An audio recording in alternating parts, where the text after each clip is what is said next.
The Sun is a nearly perfect spherical star located at the center of the solar system. It is by far the largest object in the solar system, accounting for about 99.86% of the total mass of the entire solar system. The Sun's gravity is what keeps the planets, asteroids, and comets in their orbits around it. The Sun formed about 4.6 billion years ago from a cloud of gas and dust.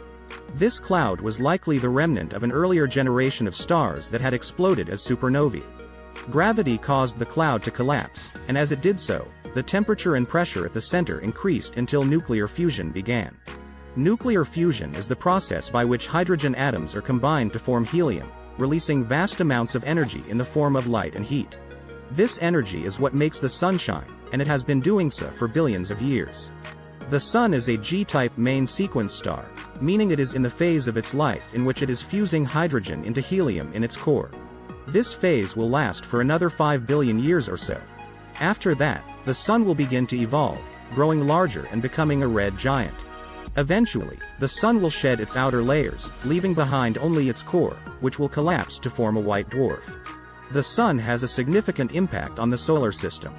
Its gravity controls the orbits of the planets and other objects, and its solar wind, a stream of charged particles that flows outward from the Sun, can have effects on the planets and their atmospheres.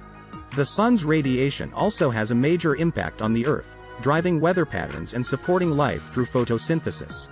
The study of the Sun has a long history, going back thousands of years.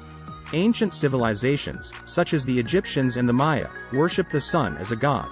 However, it was not until the development of the scientific method in the 16th and 17th centuries that people began to study the Sun in a systematic way. Galileo Galilei was one of the first people to make detailed observations of the Sun using a telescope, and he discovered sunspots, which are dark, cool areas on the Sun's surface. Over the next few centuries, scientists continued to study the Sun and make new discoveries.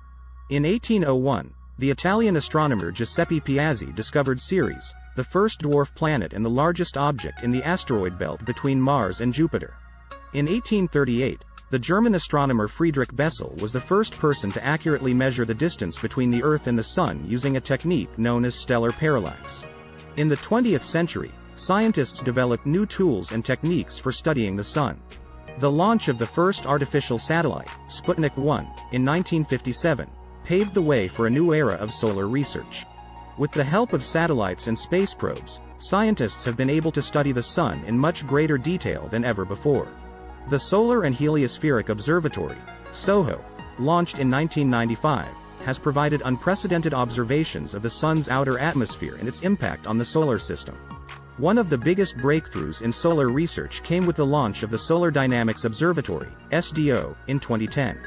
This satellite has provided detailed observations of the Sun's interior, its magnetic field, and its atmosphere. This has allowed scientists to study the Sun's activity and to better understand how it affects the Earth and the rest of the solar system. The Sun is a dynamic and complex object, and there is still much that scientists don't understand about it.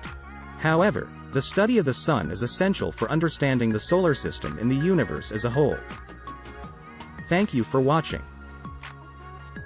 Please like and subscribe.